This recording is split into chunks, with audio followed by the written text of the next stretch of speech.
ప్రియమైన వెలిగింపు శ్రోతలకు యేసు ప్రభు నామమున శుభాలు తెలియజేసుకుంటూ ప్రార్థన చేసుకొని నేటి కార్యక్రమానికి మనం వెళదాం.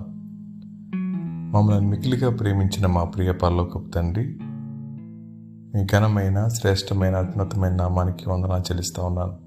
మరొక వారం మీ మాటలు వినడానికి మీరు ఇచ్చిన ఈ శ్రేష్టమైన సమయం కొరకై మీకే స్తుతులు చెల్లించుకుంటూ ఈ సమయాన్ని మా అందరికీ దీవెనకరంగా చేయమని మా ప్రభువును రక్షకుడైన యేసు ప్రభు నామంలో అడిగి వేడుకుంటున్నాం తండ్రి, ఆమెన్.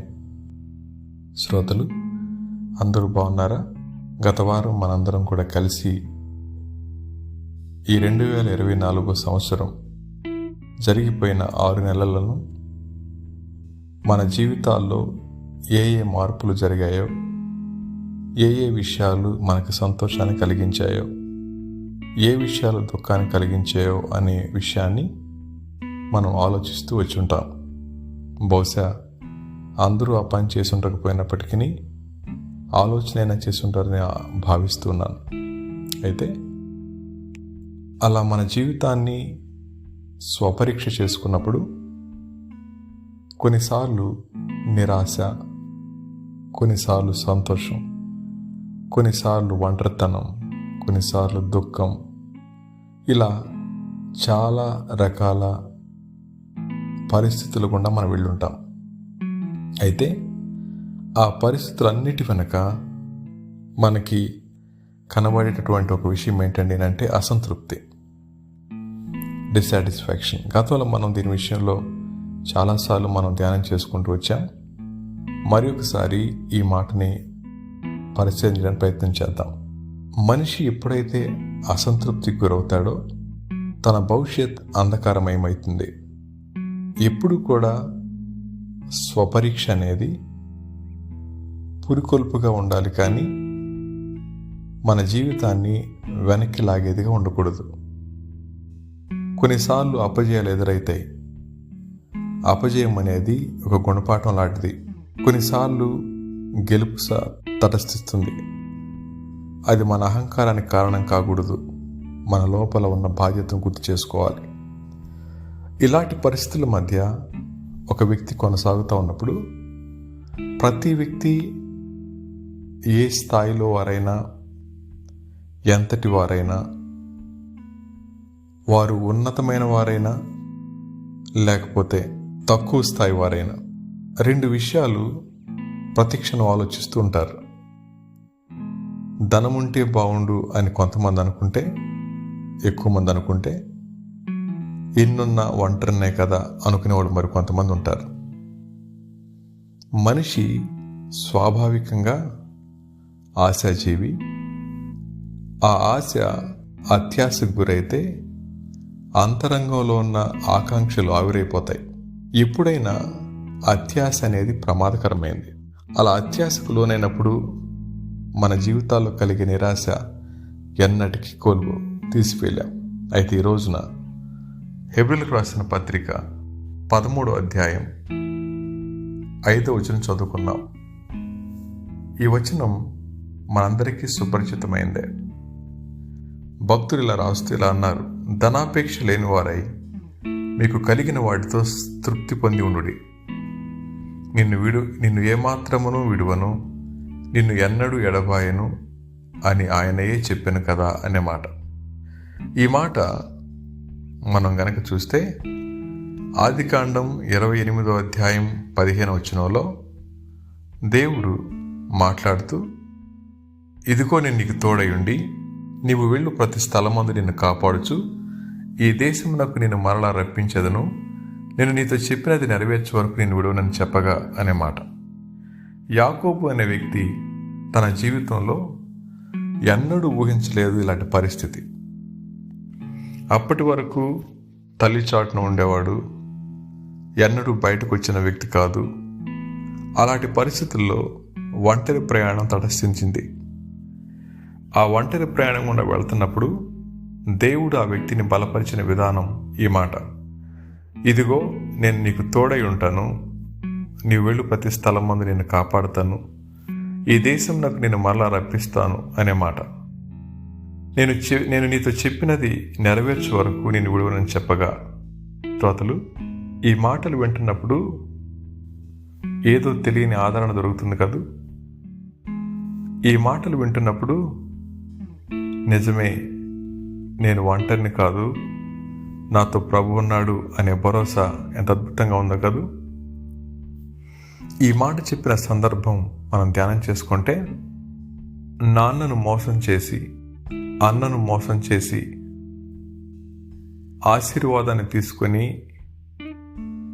అమ్మ మాట విని అడవుల్లోనికి పారిపోతున్న యాకోబు గారు ఒకానొక స్థలానికి రాగానే తన హృదయాన్ని విప్పేలా అంటా ఉన్నాడు, నీవు నాకు తోడై ఉంటే, నీవు నన్ను కాపాడితే, నీవు నాకు సహాయం చేస్తే. మనిషి ఎప్పుడైతే తన జీవిత యాత్రలో నిరాశ గుండా వెళుతూ ఉంటాడో, ఒంటరితనం గుండా వెళుతూ ఉంటాడో, అలాంటి సమయాన ఆ వ్యక్తికి కావాల్సింది ఆదరణ, ధైర్యం, ఓదార్పు కావాలి. మనిషి ధనాపేక్షను ఆశించి లేదా ధనాన్ని అపేక్షించి అసంతృప్తికి లోనై ఇంకా ఉంటే బాగుండు అనుకున్న వ్యక్తి చుట్టూ ఎంతమంది ఉన్నా ఆ వ్యక్తి ఒంటరివాడే అవుతాడు. బైబిల్లో దేవుడు అబ్రాము గారిని పిలిచి నీ దేశాన్ని విడిచి వెళ్ళమని చెప్పినప్పుడు మారు మాట మాట్లాడకుండా ఆయన బయలుదేరి వెళ్ళిన సమయంలో ఆయనే ప్రత్యక్షమై, ఈ దేశాన్ని నీకు ఇచ్చాను, నిన్ను దీవిస్తాను, నిన్ను దీవించేవారు దీవించబడతారు, నువ్వు దీవెనగా ఉండు అనే మాట, లేదా ఆశీర్వాదంగా ఉండు అనే మాట. అక్కడ బ్లెస్సింగ్ అనే మాటకి అర్థం ఏంటండి అంటే ఆపర్చునిటీ అని అర్థం, అవకాశం అని అర్థం. దీవెన అంటే లగ్జరీ కాదు, ఆపర్చునిటీ అని. శ్రోతలు మరొకసారి ఈ మాటను మనం జ్ఞాపకం చేసుకున్నట్లయితే, దేవుడు అవకాశం ఇవ్వకపోతే ఈరోజు మంది కాదు, దేవుడు అవకాశం ఇవ్వకపోతే ఈరోజు నా ఆరోగ్యం మంది కాదు, దేవుడు అవకాశం ఇవ్వకపోతే ఈరోజు తిన్న భోజనం మంది కాదు. అవునంటారా? అలాంటి దీనికి మించిన దేవుని ఏం కావాలి చెప్పండి? అనేక మంది ఆ సత్యాన్ని గుర్తించలేక దేవుడు దీవించటం అని అంటే ఒంటికి చెమట పట్టకుండా చలిమర గదుల్లో కూర్చోవడమని, దేవుడు దీవించటం అని అంటే పిల్లలు బాధ తెలియని వారిగా సుఖవంతమైన జీవితం జీవించాలని, దేవుడు దీవించటం అని అంటే జేబు నిండా డబ్బు ఉండరు అనుకుంటా ఉంటారు. అంత మాత్రమే కాదు, దేవుడు దీవించటం అంటే అప్పులు లేకపోవడం, ఆస్తిపాస్తులు సంపాదించుకోవడం అనుకుంటారు. ఒక రకంగా చెప్పాలండి అంటే అలాంటి జీవితం నేను ఇలా అనుకుంటాను, శాపగ్రస్తమైందేమో అని. ఎందుకండి అంటే అబ్రాము బయలుదేరినప్పుడు దేవుడు ఏదైతే ఇది నీ దేశం అని చెప్పాడో ఆ దేశంలో వెంటనే ఆయన గుడారం వేసుకున్నాడు, అంతేకాని శాశ్వతమైన నివాసాలు కట్టుకోలేదు. కారణం అతడు ఈ దేశ నివాసి కాదు అని తెలుసు. కానీ నేటి క్రైస్తవ లోకంలో అనేక మంది ఆశీర్వాదము అంటే సమృద్ధి అనుకుంటూ ఆ మాయలో పడిపోయి ఆత్మీయ జీవితాన్ని నిర్లక్ష్యం చేసుకొని సుఖవలయాల్లో చిక్కుకొనిపోయి దేవుని యొక్క మనసెరగక, దేవుని భారాన్ని ఏమాత్రం పట్టించుకోక నిర్లక్ష్యంగా జీవిస్తూ దేవుడు మమ్మల్ని బహుగా ఆశీర్వదించాడండి అనుకుంటున్నారు. అంతరంగంలో సంతోషం లేని ఆస్తి, ఆత్మీయులతో సంబంధం లేని అంతస్తులు, నా అనే వారితో నవ్వుతూ మాట్లాడలేని నీ జీవితాలు ఎన్నుండి ఏం ఉపయోగం అండి?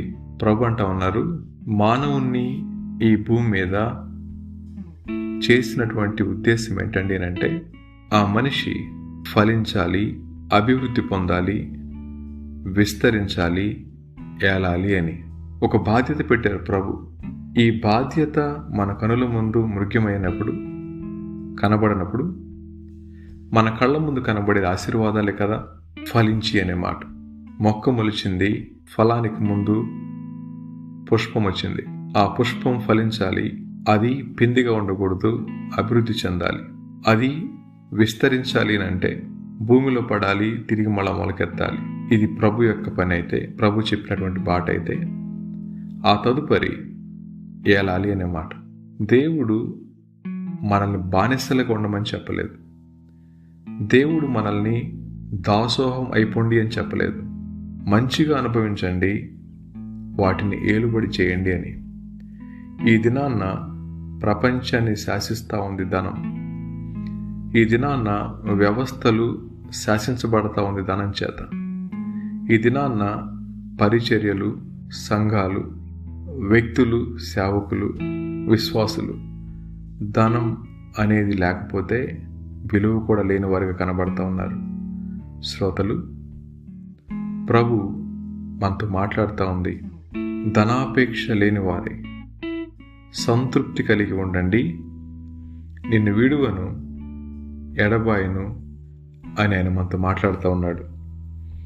ఈ వచనాన్ని మనం వింటూ ఉన్నప్పుడు అసంతృప్తి, ధనాపేక్ష మన జీవితాల్లో ఏలుబడి చేస్తుంటే మనం తోడు వెతుక్కుంటా ఉంది దేవుని దగ్గర కాదండి, ధనం దగ్గర. మనం ఆశిస్తూ ఉంది దేవుని సన్నిధి కాదండి, ధనాన్ని.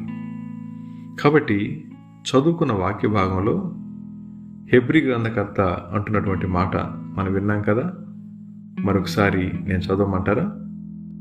హెబ్రీలకు రాసిన పత్రిక 13వ అధ్యాయం 5వ వచనం ఇలా రాయబడింది. ధనాపేక్ష లేని వారై, ఇంగ్లీష్లో ఏముంటుందండి అంటే, keep your life free from love of money and B content with what you have, for he has said, I will never leave you Nar forsake you. దీంట్లో ధనాశ వదిలిపెట్టండి, సంతృప్తి కలిగి ఉండండి. ఏది మీరు కలిగి ఉన్నారో దాంతో, నేను విడువను, నేను విడిచిపెట్టను, ఎన్నడూ ఎడబాయను. ఎంత అద్భుతమైన మాట. ప్రియ శ్రోతలు, ఈ మాటలు వింటా ఉన్న మనం మన జీవితాల్లో ఇప్పటి వరకు ఎలా ఉన్నారో తెలియదు. ధనం అవసరమే, కానీ అది మన జీవితాన్ని శాసించే స్థాయికి వెళ్ళకూడదు. ధనం అవసరమే, అది మన దేవుడు అనుగ్రహించిన సంబంధాలను తెంచుకునే స్థాయికి వెళ్ళకూడదు. ఏ వ్యక్తిని ధనాన్ని బట్టి తక్కువ వానిగా కానీ హెచ్చిన వానిగా కానీ చూడకూడదు. ఎప్పుడైతే ధనాశ నెత్తికెక్కుతుందో ఆ మనిషికి తోటి వారు చిన్నవారిగా కనబడతారు. వారు లోకంలో పనికిరాని వారు కనబడతారు. కానీ ప్రభు అంటా ఉన్నారు, ఒకవేళ ధనమే నీ స్నేహితుడైతే దరిద్రుని పక్షాన వ్యాజ్యం ఆడేవాడు నేను అని.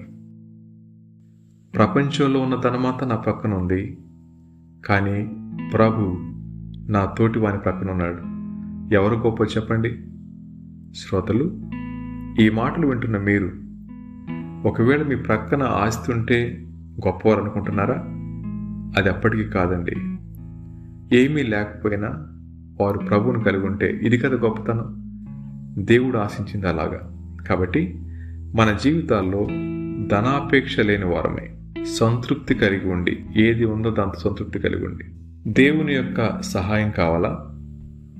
ఆయన తోడు కలిగి జీవించాలనుకుంటున్నారా? లేక మాకు దేవుడు అక్కర్లేదండి, ధనం ఉండి చాలనుకుంటా ఉన్నారా? నిర్ణయం మనమే తీసుకోవాలి. కాబట్టి మన జీవితాల్లో నెమ్మది, సమాధానం పొందుకోవాలి అంటే కలిగిన వాటితో సంతృప్తి పొంది కలిగించిన వాటితో సహవాసం చేయడం క్షేమకరమైంది.